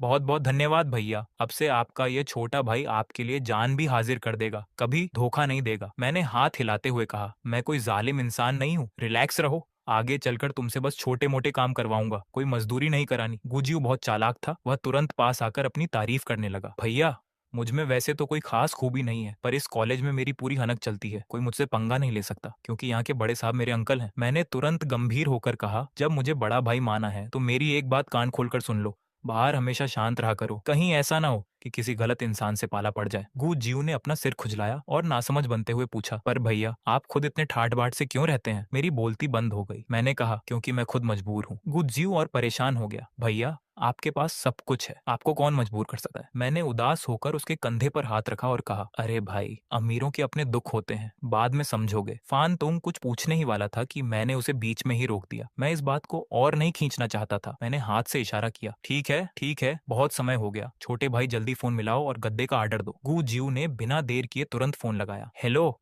मुझे आपके यहाँ के 3 सबसे महंगे और शानदार गद्दे चाहिए। फोन के दूसरी तरफ बैठे मैनेजर ने कुछ सेकंड सोचा और फिर पूछा, आप गू साहब के बेटे बोल रहे हैं ना? आपको पता भी है कि हमारे सबसे महंगे गद्दे की कीमत क्या है? मेरी मानो तो कोई सस्ता वाला देख लो। क्यों भाई, किसे कम समझ रहे हो? अब मेरे जैसा सहारा साथ था तो गू जियू की आवाज में भी दम आ गया था। वह आम दिनों से ज्यादा रौब में बात कर रहा था। मैनेजर ने उधर से हंसते हुए बेइज्जती की, एक छोटा सा मसाज सेंटर ही तो चलाते हो, खुद को कोई बहुत बड़ा नवाब समझ रहे हो क्या? जितनी तुम्हारी हैसियत है उसमें कौन सा खरीद पाओगे? गुजियू का खून खौल उठा। तुमने क्या कहा? तमीज से बात करो, नहीं तो ये बिजनेस तुम्हारे हाथ से निकल जाएगा। पर मैनेजर को कोई फर्क नहीं पड़ा। माफ करना, मेरा बात करने का अंदाज यही है और तुम्हारी इतनी औकात नहीं कि मुझसे इतनी बड़ी डील कर सको। उसकी बातों से साफ नफरत झलक रही थी। गुजियू का चेहरा गुस्से से लाल हो गया। उसने तुम बस देखते जाओ कहकर फोन काट दिया और सीधे कंपनी के सबसे बड़े मालिक का नंबर निकालकर फोन घुमा दिया। हेलो, कौन बोल रहा है? उधर से एक गंभीर और मैच्योर आवाज आई। गुजियू ने सीधे मुद्दे की बात की, सुनिए मुझे शिकायत करनी है, मैं आपकी दुकान से गद्दे खरीदना चाहता हूँ, लेकिन आपके कर्मचारी का व्यवहार बहुत ही बकवास है। बड़े मालिक ने जब सुना कि यह इतनी मामूली बात है तो वह चिढ़कर बोला, ये सब देखना मेरा काम नहीं है, इसके लिए अपने एरिया के मैनेजर से बात करो। गुजियू कुछ और कहना चाहता था पर मैं अब बोर हो चुका था। एक छोटा सा सामान खरीदने में इतनी नौटंकी सरासर वक्त की बर्बादी थी। मैंने तुरंत उसके हाथ से फोन छीन लिया और भारी आवाज में बोला, सच में तुम्हें परवाह नहीं है? मुझे तुम्हारे यहाँ के 3 सबसे महंगे गद्दे चाहिए, वही जो 10-10 लाख के आते हैं। अगर तुम्हें नहीं बेचना तो मैं कहीं और देख लेता हूँ, बाजार में और भी बहुत से ब्रांड है। 10 लाख सुनते ही बड़े मालिक के सुर बदल गए। वह एकदम इज्जत से बोला, क्या आप हमारे सोने के धागे वाले शाही गद्दे की बात कर रहे हैं? मुझे इसमें मजा आने लगा। मैंने पूछा, क्या वह सच में बहुत महंगा है? मालिक ने तुरंत तारीफों के पुल बांधने शुरू कर दिए। वह हमारा सबसे खास सामान है जिसे हाथों से बनाया जाता है। उसके अंदर असली नस्ल के घोड़ों के बाल यूज होते हैं और उसमें सोने की जरी का काम होता है, इसलिए उसकी कीमत बहुत ज्यादा है। मैंने मन ही मन हामी भरी और सीधे फाइनल किया, 40 लाख दूंगा। तुरंत 3 सेट तैयार करके साउथ यूनिवर्सिटी भेज दो। मालिक ये सुनकर अपनी कुर्सी से गिरते गिरते बचा। गद्दे ऐसे खरीद रहा था जैसे कोई सब्जी खरीद रहा हो। एक बार में 3 सेट, इतना बड़ा ऑर्डर देखकर वह हैरान था। उसने संकोच करते हुए कहा, सर इसे बनाने में थोड़ा समय लगता है, ज्यादा बातें मत बनाओ। जो 10 लाख एक्स्ट्रा दे रहा हूँ वह काम जल्दी करने के लिए ही है। और हाँ, उस बदतमीज कर्मचारी का क्या करना है वह मुझे बताओ, मैंने सीधे शब्दों में कहा। मालिक तो खुशी से झूम उठा। उसने तुरंत भरोसा दिलाते हुए कहा, सर आप बिल्कुल फिक्र मत कीजिए, शाम होने से पहले सामान आपके कॉलेज पहुंच जाएगा। और उस बेवकूफ नौकर को हम अभी के अभी नौकरी से निकाल रहे हैं। उसने यह भी नहीं पूछा कि गलती क्या थी, बस उस मूर्ख को बाहर का रास्ता दिखा दिया। कर्मचारी तो और मिल जाएंगे पर ऐसा रईस ग्राहक बार बार नहीं मिलता। मैंने आराम से कहा, ठीक है जल्दी करो, चादर और तकिए के कवर भी सबसे बेस्ट होने चाहिए, सब साथ में भेज देना। इतना कहकर मैंने फोन रख दिया। गु जियू और फान तुंग बगल में खड़े होकर सब देख रहे थे और हैरान थे। वे मन ही मन सोच रहे थे कि भाई साहब, हमारे बड़े भाई का शौक तो सच में बेहद अनोखा और खर्चीला है। उधर जैसे ही 40 लाख रुपए खाते में आए, बड़ा मालिक अपनी कुर्सी से उछल पड़ा। उसने तुरंत फोन उठाया और चिल्लाते हुए फैक्ट्री में बोला, हेलो फैक्ट्री, तुरंत हॉस्टल के साइज के 3 सोने के शाही गद्दे बनाना शुरू करो। बाकी सारे काम रोक दो, पूरी ताकत लगा दो। आज शाम होने से पहले सामान तैयार हो जाना चाहिए। वहाँ काम करने वाले लोग हैरान थे, पर पैसे की ताकत ही ऐसी होती है। पूरी फैक्ट्री दिन रात एक करके काम में जुट गई। सिर्फ 2 घंटे के अंदर तीनों गद्दे बनकर तैयार हो गए और शाम से पहले काम खत्म हो गया। मालिक इस स्पीड से बहुत खुश हुआ और उसने सभी काम करने वालों को इनाम के तौर पर जल्दी घर जाने की छुट्टी दे दी। अब बारी थी सामान को भेजने की। कोई आम गाड़ी इसके लिए सही नहीं थी। मालिक ने सोचा कि खरीदने वाला एक स्टूडेंट है और आजकल के युवाओं को दिखावा करना बहुत पसंद होता है। इतने पैसे खर्च करके गद्दे खरीदे हैं तो यकीनन रौब जमाने के लिए ही खरीदे होंगे। इसीलिए ठाट बाट पूरा होना चाहिए ताकि पूरे कॉलेज को पता चल जाए कि किसी ने 40 लाख रुपए खर्च करके 3 गद्दे मंगवाए हैं। शाम के 5 बजते ही जब खाने का समय हुआ और सब बच्चे मेस की तरफ भाग रहे थे, तभी एक महंगी बेंटले कार एकदम आराम से कॉलेज के अंदर आई। उसके पीछे 12 एक जैसी मर्सिडीज S300 कारें चल रही थी जो बॉडीगार्ड की तरह मुख्य कार की रक्षा कर रही थी। ये कारों का काफिला चलते हुए किसी नजारे से कम नहीं था। सबसे पीछे तो एक रहस्यमयी काला ट्रक भी आ रहा था। पास से गुजरने वाले छात्रों ने जब उस पर लगे बैनर को देखा तो सबके होश उड़ गए। बैनर पर लिखा था, साउथ यूनिवर्सिटी के नए छात्र शॉ ने 40 लाख में खास तौर पर तैयार करवाए 3 गद्दे। ये रईसी तो बिल्कुल होश उड़ाने वाली थी। इतना भयंकर इंतजाम, वो भी सिर्फ कुछ गद्दे पहुंचाने के लिए। आगे बेंटले और पीछे मर्सिडीज का काफिला। यह नजारा किसी शाही सेना जैसा लग रहा था। ये भारी भरकम काफिला आखिरकार लड़कों के हॉस्टल के नीचे जाकर रुक गया। कार का गेट खुलते ही काले सूट और सफेद दस्ताने पहने 10-12 तगड़े आदमी बाहर आए। उनकी हरकतें एकदम एक जैसी थीं और वे तुरंत 2 लाइनों में बिल्कुल सीधे खड़े हो गए, जैसे कोई खास ट्रेनिंग मिली हो। उस काले ट्रक को घेर कर वे ऐसे खड़े थे कि कैश वैन की सुरक्षा भी इसके आगे फीकी लगे। ट्रक से उस इलाके का सबसे बड़ा मैनेजर नीचे उतरा, जो अपनी बात का वजन रखने के लिए खुद की बेंटले लेकर आया था। खड़े होने के बाद उसने अपने आदमियों को इशारा किया। तुरंत उन 10 सूट वाले आदमियों ने एक साथ तेज आवाज में नारा लगाया, भरोसा नहीं तोड़ेंगे, काम पूरा करके ही मानेंगे। इस तेज आवाज ने पूरे हॉस्टल के लड़कों को तमाशा देखने के लिए बाहर आने पर मजबूर कर दिया। ट्रक का बैनर देखते ही बहुत से लोगों ने तुरंत फोन निकालकर तस्वीरें खींचना शुरू कर दिया। वहां चारों तरफ शोर और बातें होने लगी। मैं गैलरी से नीचे देख रहा था और खुद हैरान था। ये कुछ ज्यादा ही दिखावा नहीं हो गया? मैं तो बस शांत रहना चाहता था। नीचे खड़े वे लोग मेरी तरफ देखकर झुककर सलाम करने लगे। हॉस्टल में बातों का बाजार गर्म हो गया। अरे भाई, ये कौन सा अमीर बंदा है? ये इंतजाम तो एकदम गजब है। उस रईस के गद्दों की कीमत क्या बताई? 40 लाख। मजाक है क्या? 40 लाख के 3 गद्दे, फिर पढ़ाई करने की क्या जरूरत है? ये बंदा तो आते ही इतना छा गया, मैं अगर आगे की पढ़ाई करते करते भी मर जाऊं तो भी अपनी पूरी जिंदगी में इसका एक गद्दा नहीं खरीद पाऊंगा। मैं आसपास के लोगों की बातें सुनकर परेशान हो रहा था, मेरा सिर फटा जा रहा था। अचानक मेरा मन हुआ कि मैं इस सामान को लेने से ही मना कर दूं। तभी गुजेयू मेरे पास आया और मक्खन लगाते हुए बोला, भैया गद्दे आ गए हैं, मैं अभी उनसे कहकर इन्हें ऊपर मंगवाता हूँ और आपके बिस्तर पर सजवा देता हूँ। ये बंदा बड़ा तेज निकला, इतना अच्छा भाव खाने का मौका भला कौन हाथ से जाने देता। ऐसे खास समय पर हर कोई अपनी पहचान बनाना चाहता है, यह मौका तो कभी कभार ही मिलता है, इसलिए उसने इसे लपक लिया। यह सुनते ही फैनतोंग बेचैन हो गया। मंझले भैया, इतने छोटे काम के लिए आपको कष्ट करने की क्या जरूरत है?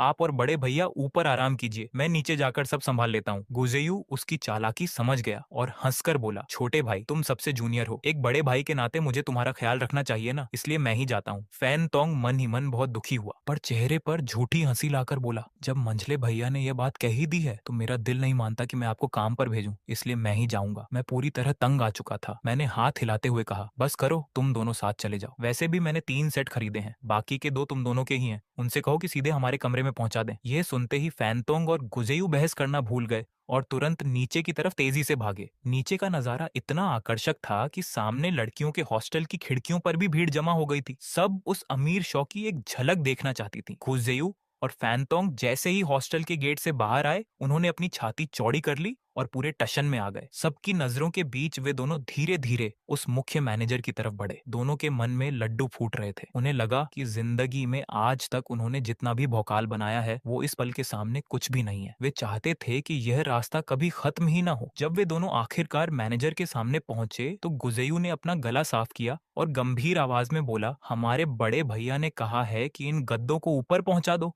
और हमारे बिस्तरों पर अच्छे से लगा दो। मैनेजर ने यह सुना तो उसका चेहरा एकदम गंभीर हो गया। उसने अपनी पीठ सीधी की और पूरी इज्जत से कहा, बिल्कुल, यह तो हमारा फर्ज है। इसके तुरंत बाद उसने बिना सोचे अपने आदमियों को हुक्म दिया, सब सावधान, सामान उतारना शुरू करो। इस तेज हुक्म के साथ ही उन सूट वाले तगड़े आदमियों ने काम शुरू कर दिया। वे सब पूर्व सैनिक थे, इसीलिए अनुशासन उनके खून में था। उनकी हरकतें एकदम सटीक थीं और वे काम को बहुत तेजी से अंजाम दे रहे थे। कुछ लोग लपक कर ट्रक के पीछे गए और फुर्ती से पिछला गेट खोल दिया। 3 मजबूत आदमियों ने ट्रक पर चढ़कर उन भारी बक्सों को संभाला और बहुत ही आराम से नीचे ले आए। पूरा काम इतने बेहतरीन तरीके से हुआ कि देखने वाले देखते रह गए। वे लोग गुजेयू और फैनतोंग के पीछे पीछे ऊपर आए और सीधे हमारे कमरे में पहुंचे। उन्होंने फुर्ती से तीनों बिस्तर साफ किए और बक्सों में से वे लाखों के गद्दे निकालकर बहुत ही करीने से बिछा दिए। शौ भैया, हमारा काम पूरा हुआ। मैनेजर ने एक सोने के पानी से रंगा हुआ कीमती कार्ड मेरी तरफ बढ़ाते हुए कहा, यह मेरा नंबर है, आगे कभी भी कोई काम हो तो याद कीजिएगा। अब हम चलते हैं। मैंने उदास चेहरा बनाकर हाथ हिलाया। ठीक है, जरूरत होने पर फोन करूंगा। मैनेजर ने घूमकर अपने आदमियों को हुक्म दिया, सब सावधान, वापस चलो। उन सब सूट वाले आदमियों ने एक साथ मेरी तरफ झुककर जोर से कहा, शौ भैया को सादर प्रणाम। इसके बाद वे सब जैसे आए थे वैसे ही पूरे टशन के साथ वहां से चले गए। गुजेयू तो ये सब देखकर उनका फैन हो गया। उसने सोचा कि क्या रईसी है, टशन दिखाने का ऐसा तरीका तो उसकी सोच से भी बहुत ऊपर था। फैनातोंग भी चमकती आंखों से ये सब देख रहा था। उसे लगा कि बड़े भैया के इस जलवे के सामने उसकी पुरानी हरकतें तो बिल्कुल बच्चों जैसी थी। मेरे माथे पर चिंता की लाइनें आ गईं। मैंने तो बस गद्दे खरीदे थे, पर इतना हंगामा हो जाएगा ऐसा नहीं सोचा था। अब कॉलेज में शांत रहना नामुमकिन था। मैं तो बस शांति से अपनी पढ़ाई पूरी करना चाहता था, पर किस्मत हर बार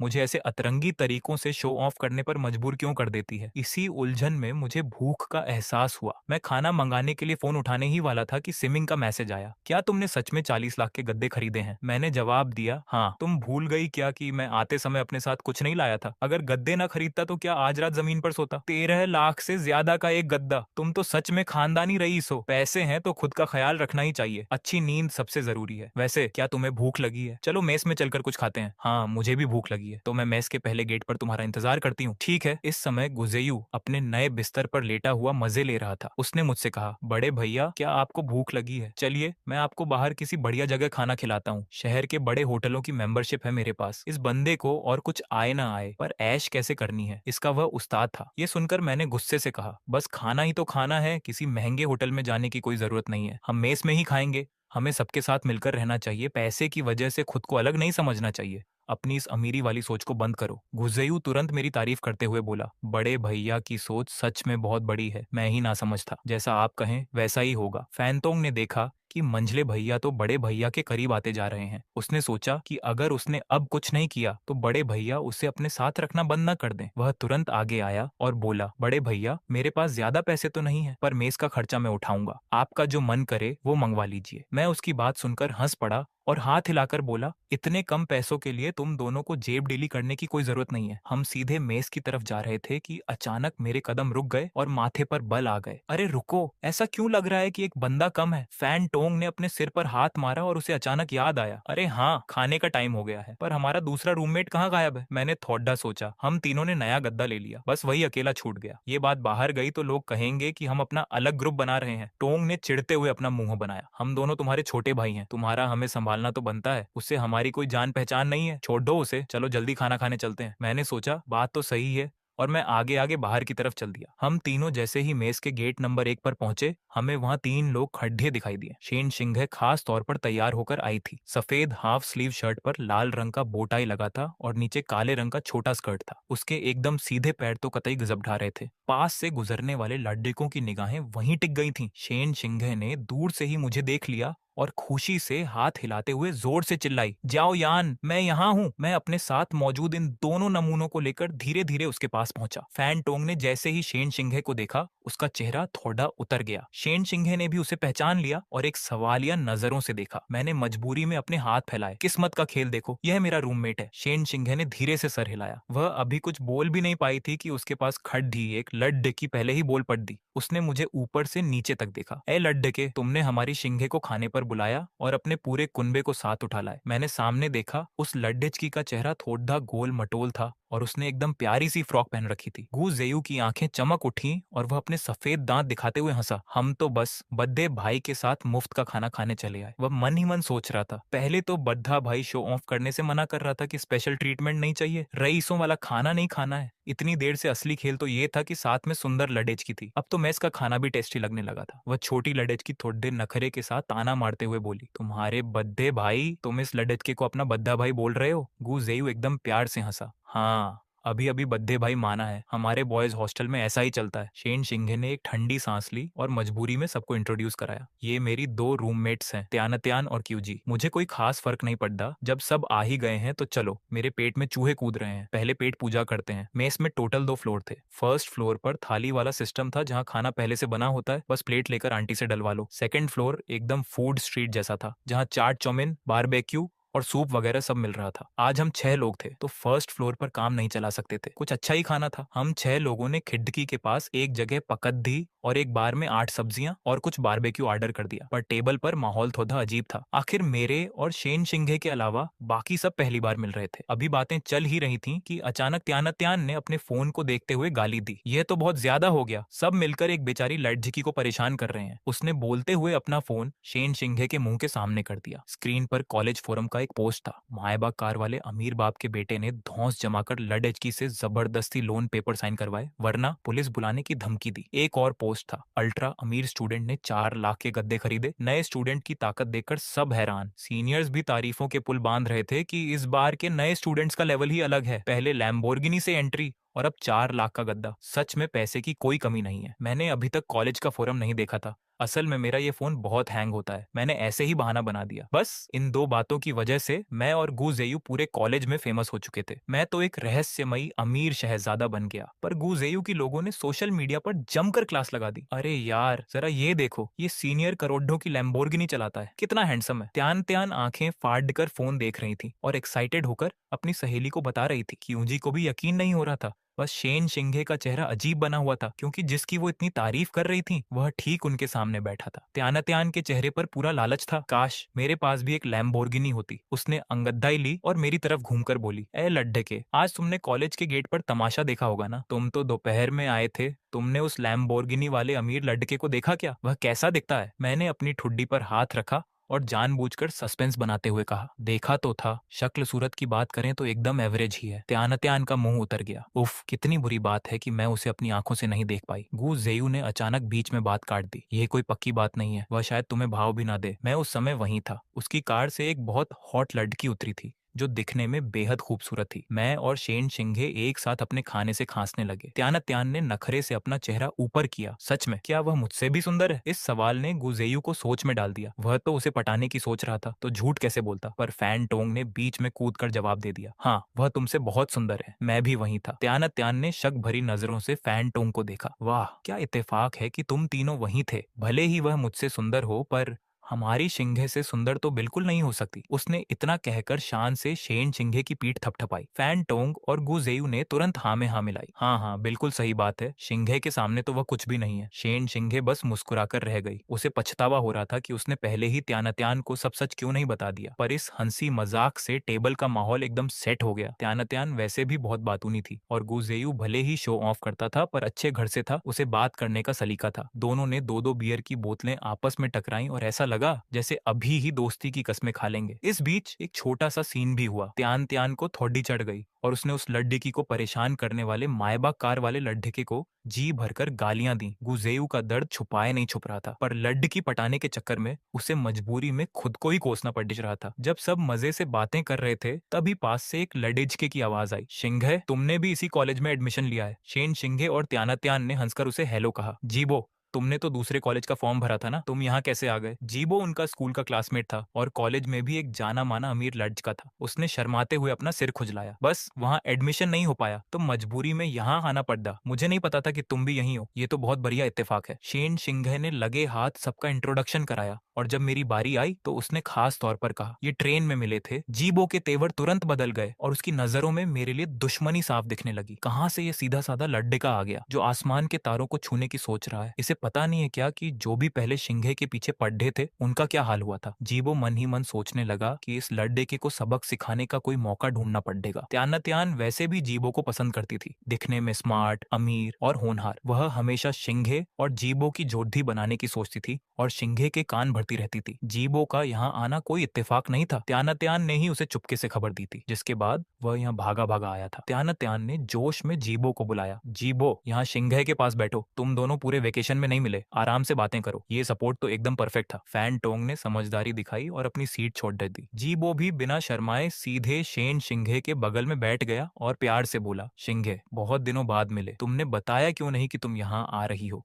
वरना मैं तुम्हें पहले ही बढ़िया जगह खाना खिलाता। वानयानजू रेस्टोरेंट में मेरा एक पर्सनल केबिन है जो आम लोगों के लिए नहीं खुलता, बस मेरे जाने पर ही मिलता है। तुम्हारा जो मन करे बताओ, मेस के इस खाने से तो वह 100 गुना बेहतर है। यह बात ऊपर से तो शिंगे की फिक्र जैसी थी, पर असल में मुझ पर ताना था कि मैं कितना कंजूस हूँ जो लड्डकी को मेस में लेकर आया हूँ जिसका कोई क्लास नहीं है। पर मुझे रत्ती भर भी फर्क नहीं पड़ा। वैसे भी मेरा शेन शिंगे में कोई इंटरेस्ट नहीं था। मेरे फोन में जो 50 सीनियर्स लड्डकियां थीं, वे सभी एक से बढ़कर एक सुंदर थीं। मैं एक फूल के चक्कर में पूरा बगीचा नहीं छोड़ सकता था। शेन शिंगे ने तुरंत बात को संभालते हुए कहा, मैंने ही जियाओ यान को खाने पर बुलाया है। हम ट्रेन में मिले थे और इन्होंने मेरा भारी सामान उठाने में मदद की थी, इसलिए मैं बस थैंक्स कह रही थी। जीबो ने जब ये सुना तो उसकी जान में जान आई। अच्छा तो ये बात है, उसे लगा था कि यह लड्डका शिंगे पर डोरे डाल रहा है। उसने तमीज दिखाते हुए मेरी तरफ हाथ बढ़ाया। हेलो जियाओयान, मैं जीबो हूँ, शिंगे का पुराना दोस्त। इस खाने के पैसे मैं दे देता हूँ, आखिर तुम शिंगे के दोस्त हो। मैं खड्डा हुआ और उसे हाथ मिलाते हुए एकदम शांत आवाज में बोला, तुम यहाँ के लोकल हो, जैसा तुम्हें सही लगे। पास खड्डी त्यान अचानक बीच में बोल पड़ी, जीबो यहाँ का खाना शिंगे को पसंद नहीं आ रहा है, उसने कुछ खाया भी नहीं है। जीबो प्यार से मुस्कुराया। वह तो होना ही था, शिंगे मेरे साथ हमेशा महंगे होटलों में खाती है, यह मामूली खाना उसे कैसे पसंद आएगा। उसने ऑफर दिया, एक काम करते हैं भाइयों, मैं शिंगे को उस महंगे रेस्टोरेंट में ले जाता हूँ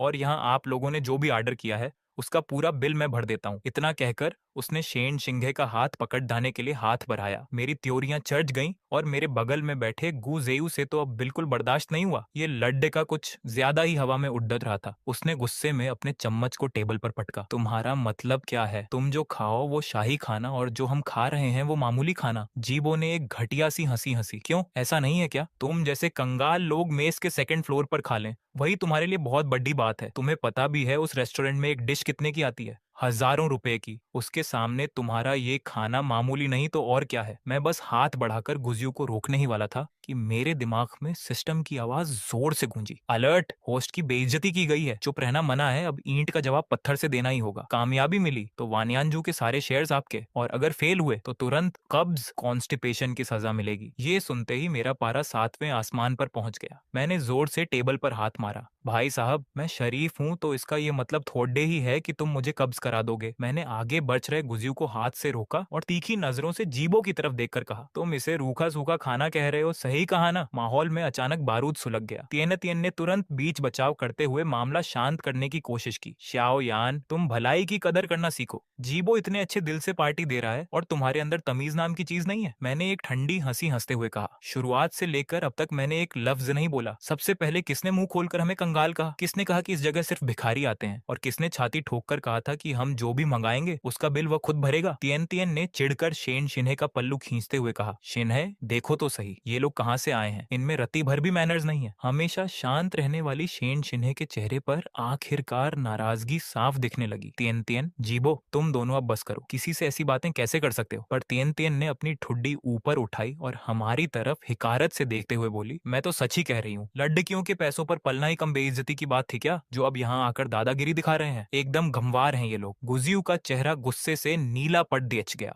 उसने सीधे अपनी आस्तीनें ऊपर चढ़ाई और मारने के लिए तैयार हो गया। तुमने किसे बदतमीज कहा? तियन तियन डर के मारे पीछे हटी और तुरंत शेन शिन्हे के पीछे छिप गई। तुम खुद ही देख लो, ये तो हाथ उठाने पर आ गया। कितना निकम्मा और जंगली है। शेन शिन्हे ने अपनी भौहें सिकोड़ ली। उसे समझ नहीं आ रहा था कि क्या करे। तभी जीबो बड्ढे घमंड के साथ खद्दा हुआ, क्यों मार पिटाई करनी है क्या? आ जाओ, आजमा लो। तियन तियन पीछे से मुंह बनाते हुए बोली, तुम कंगाल लोग अपनी ताकत जाया मत करो। जीबो ताइक्वांडो में ब्लैक बेल्ट है, तुम तीनों मिलकर भी उसका बाल बांका नहीं कर पाओगे। फैन टोंगी भी गुस्से से उबल रहा था। उसका मन कर रहा था कि आगे बढ़कर उस लड़ डचकी को एक कान के नीचे रसीद कर दे। माहौल को बिगड़ता देख मैंने एक बार फिर उन दोनों को रोका और भारी आवाज में कहा, मैंने पहले तुम लोगों को क्या सिखाया था? हमेशा शांत और सीधा बनकर रहना चाहिए, बात बात पर हाथ नहीं उठाते। इतना कहकर मैं जीबो की तरफ घूमा और मेरे होठों पर एक शातिर मुस्कान आ गई। तुमने कहा ना कि यह रूखा सूखा खाना है, तो ठीक है, अब मैं पेट भरकर दबाकर खाऊंगा। क्या तुम्हारी जेब में इतना दम है? जीबो ने पूरी हेगदी के साथ हंसकर कहा, बिल्कुल, तुम जितना मर्जी चाहो खाओ, ये बाप तुम्हारा बिल भरेगा। ये सुनते ही मैं खिलखिलाकर हंस पद्दा। तो फिर हमारे इन सारे भाइयों के खाने का खर्च भी तुम्हारा हुआ? जीबो ने तिरछी नजरों से हमें ऊपर से नीचे तक देखा। उसकी आंखों में सिर्फ नफरत थी। अपनी ये कंगाली वाली शक्ल देखो। मुफ्त का माल सुनते ही आंखें कैसे चमक उठी। तुम जैसे लोग शिन्हे के साथ एक टेबल पर बैठने के लायक भी नहीं हो। मैंने गुजियू के कान के पास जाकर धीरे से कुछ कहा। वह तुरंत इशारा समझ गया और खड्डा होकर पूरी कैंटीन में जोर से चिल्लाया, सब लोग कान खोलकर सुन लो। आज जो कोई भी मेरे श्याओ भाई को अपना भाई मानेगा, उसकी कैंटीन की पूरी पार्टी इस अमीरजादे जीबो की तरफ से होगी। हमारी बहस वैसे ही सबका ध्यान खींच रही थी और इस ऐलान ने तो जैसे कैंटीन में धमाका ही कर दिया। पूरी कैंटीन में 3 सेकंड के लिए सन्नाटा छा गया। सैकड़ों आंखें एक साथ हमारी तरफ घूमने लगी। एक हिम्मत वाले लड़के ने आजमाने के लिए पूछा, भाई सच कह रहे हो या मजाक है? बस श्याओ भाई को अपना भाई मानना है और आज का खाना एकदम फ्री? गुजियू ने और जोर से चिल्लाकर कहा, एकदम 100% सच। आज यहाँ जितने भी लोग हैं सबका बिल जीबो भाई के खाते में जाएगा। ये सुनते ही पूरी कैंटीन तालियों और शोर से गूंज उठी। जीबो भाई जिंदाबाद, श्याओ भाई अमर रहें। श्याओ भाई बड्डे दिनों बाद दिखे, आज तो कतई जहर लग रहे हो। नारेबाजी खत्म होते ही सारे स्टूडेंट्स हंसते खेलते हुए खाना लेने वाली खिड़की की तरफ भागे और जानबूझकर सबसे महंगी चीजें ऑर्डर करने लगे। गुजियू ने बुत बने खड्डे जीबो को देखा और एक कमीनी मुस्कान के साथ बोला, आओ जीबो भैया, हम जैसे रूखा सूखा खाना खाने वालों का बिल चुका दो अब। जीबो गुस्से से अपने दांत पीसने लगा। मैंने सिर्फ तुम तीनों को खिलाने की बात कही थी, इस पूरी फौज की नहीं। मैंने मासूम बनकर अपने कंधे उचकाए। तुमने कहा था कि मेरे भाइयों को खिलाओगे, पर यह तो नहीं बताया था कि कितने भाई। यहाँ मौजूद हर बंदा मेरा भाई है और बिल भरने की जिद भी तुम्हारी ही थी। जीबो को अब समझ आया कि वह मेरे जाल में फंस चुका है। उसका चेहरा गुस्से से लाल हो गया और उसके मुंह से शब्द नहीं निकले। मैंने गुजियू की तरफ देखा, जाओ सारे काउंटर्स पर बोल दो कि आज जो मर्जी आए वो ऑर्डर करें, बिल पहले मेरे नाम पर फिक्स करो और आखिर में जीवो से वसूल कर लेना। गुजियू ने बत्ती सी दिखाई, बिल्कुल भैया, काम चकाचक हो जाएगा। इतना कहकर वह हवा की रफ्तार से हर काउंटर पर मेरा मैसेज पहुंचाने भाग गया। पहले तो खाना देने वाली आंटियां थोड़ी हिचकिचाई, पर जैसे ही कैंटीन के मैनेजर ने मेरा बड्ढा नाम सुना उसने तुरंत हाँ कर दी। स्टूडेंट्स ने जब देखा कि सच में सब फ्री है तो सब एक से बढ़कर एक भूखे शेरों की तरह टूट पड़े। उन्होंने वो महंगे पकवान चुने जिन्हें वे आम दिनों में छूते तक नहीं थे। पलक झपकते ही कैंटीन का खाना साफ हो गया और पीछे अभी भी लंबी लाइन लगी थी। जीबो की आंखें बर्फ जैसी ठंडी हो चुकी थीं, पर उसके चेहरे पर एक दुष्ट मुस्कान थी। बेटा तुम बस इंतजार करो, जब तुम बिल नहीं चुका पाओगे तो ये सारा रायता तुम्हारे सिर फूटेगा। इन सब लोगों के खा लेने के बाद देखता हूँ कि तुम इस मुसीबत से कैसे निकलते हो। तियन तियन फिर से मेरी नाक के पास उंगली लाकर चिल्लाने लगी, तुम कितने बेशरम इंसान हो जीबो ने अच्छे मन से तुम्हें खिलाना चाहा और तुमने उसी को छूना लगा दिया। ये फर्जी बिल हम बिल्कुल नहीं चुकाने वाले। गुजी उसे अब इस लड्डिचकी की बकवास और बर्दाश्त नहीं हुई। वह सीधे उस पर बरस पड़ा। क्या तुम्हारा दिमाग इंटरनेट चलाते चलाते एकदम सड्डे चुका है? बात को घुमाना तो कोई तुमसे सीखे। आखिरकार पहले किसने अमीर बनकर कहा था कि ये रूखा सूखा खाना है? किसने कहा था कि यहाँ सिर्फ गरीब आते हैं? और किसने हवा में तीर मारा था कि जितना चाहो उतना खाओ, मैं बिल दूंगा? अब नानी याद आ रही है तो मुकर रहे हो? क्या हुआ, महंगा लग रहा है? उसने अपना गला साफ किया और एक इंटरनेट इन्फ्लुएंसर की तरह टोन बदलकर मजे लेते हुए कहा, महंगा कहाँ है, हमेशा से यही भाव है भाई, कुछ भी मत बोलो। कैंटीन वाली आंटी भी मेहनत से कमाती हैं, इस खाने का यही दाम है, महंगा कहाँ है? अगर चुका नहीं सकते तो अपनी कमी ढूंढो। इतने सालों से घूम रहे हो पर 4 पैसे नहीं कमाए, चले आए अमीर बनने। पैसे नहीं है तो जाकर मजदूरी करो, यहाँ रईस मत बनो। इस बेइज्जती ने आग में घी का काम किया। त्यान त्यान का चेहरा गुस्से से लाल हो गया। उसने मुंह तो खोला पर एक शब्द नहीं निकल पाया। जीबो की आंखें भी गुस्से से उबल रही थीं, पर अचानक उसने एक ठंडी हंसी हंसते हुए कहा, अच्छा तो तुम श्याओ यान हो। अब तुम तीनों घुटनों के बल बैठकर मुझसे भीख मांगो तो मैं पैसे दे दूंगा, वरना मैं अभी यहाँ से चला जाऊंगा और तुम लोग कैंटीन के मालिक का कर्ज चुकाते रहना। तुम जैसे कंगाल पूरी जिंदगी नौकरी करके भी ये पैसा नहीं चुका पाएंगे, और खासकर तुम। उसने मेरी नाक की तरफ उंगली की। खुद को अपने हाथ से 10 थप्पड़ मारो, वरना मैं तुम्हारी कोई मदद नहीं करूंगा। उसने मन में हिसाब लगाया कि आज का बिल कम से कम 1-2 लाख तो होगा ही। इतने पैसे खर्च करना उसके लिए भी बड़ी बात थी। वह यह रकम देना नहीं चाहता था, पर बातों से अपना रोब जमाना चाहता था। त्यान त्यान खुशी से उछल पड़ी। हाँ, इन्हें इतनी आसानी से मत छोड़ना, इन्हें सबक सिखाना ही होगा। मैंने इन दोनों तमाशा करने वालों को देखा और शांत आवाज में कहा, तुम सच में किसी अमीर के बेटे हो क्या? इतने कम पैसों के लिए इतनी देर से रो रहे हो? जीबो का चेहरा एकदम काला पड़ गया। क्या कहा तूने? शामत आई है फिर भी इतनी अकड़ दिखा रहा है? तुझे सच में डर नहीं है कि मैं यहाँ से चला जाऊंगा? मैंने अपने दोनों हाथ फैलाए। तो जाओ ना, किसे चाहिए तुम्हारे 2-4 लाख रुपए? क्या कहा? जीबो को लगा जैसे उसने कोई मजाक सुन लिया हो। तुझे पता भी है कि 2-4 लाख रुपए क्या होते हैं? मुंह उठाकर कुछ भी बोल रहा है। अगर तूने ये बिल चुका दिया तो मैं सबके सामने गंदगी खाने को तैयार हूँ। मेरी आंखें चमक उठी। मैंने गुजिन यू की तरफ देखा जो इसने कहा, क्या वह सब रिकॉर्ड हो गया? गुजिन यू ने हाथ से ओके का इशारा किया। फिक्र मत करो भाई, एकदम साफ साफ सब रिकॉर्ड हुआ है। हॉस्टल जाकर इसे कॉलेज के ग्रुप पर डालूंगा। ये सुनकर जीबो का दम ही घुटने लगा। ये दोनों कमीने दोस्त। मैंने अपना गला साफ किया। यह बात तुमने खुद कही है। मैंने तुम्हारी गर्दन पर चाकू नहीं रखा था। जब मैं पैसे चुका दूंगा तो अपनी बात से पलटना मत। जीबो ने गुस्से में अपने दांत भींचे। उसे पूरा भरोसा था कि ये गरीब लड़का कभी 1-2 लाख रुपए नहीं दे पाएगा और इन अनजान लोगों को खाना नहीं खिला पाएगा। उसने कहा, मुझे यकीन नहीं है। अगर तूने बिल चुका दिया तो मैं न सिर्फ वो काम करूंगा बल्कि तेरे घुटनों में बैठकर तुझे अपना बाप बोलूंगा। मैंने अपनी भौहें सिकोड़ी। तुम कैसी बातें कर रहे हो? मैंने पहले ही कहा था कि यहाँ मौजूद हर इंसान मेरा भाई है, कोई अनजान नहीं है। लगता है तुम्हारे कान सच में खराब हैं।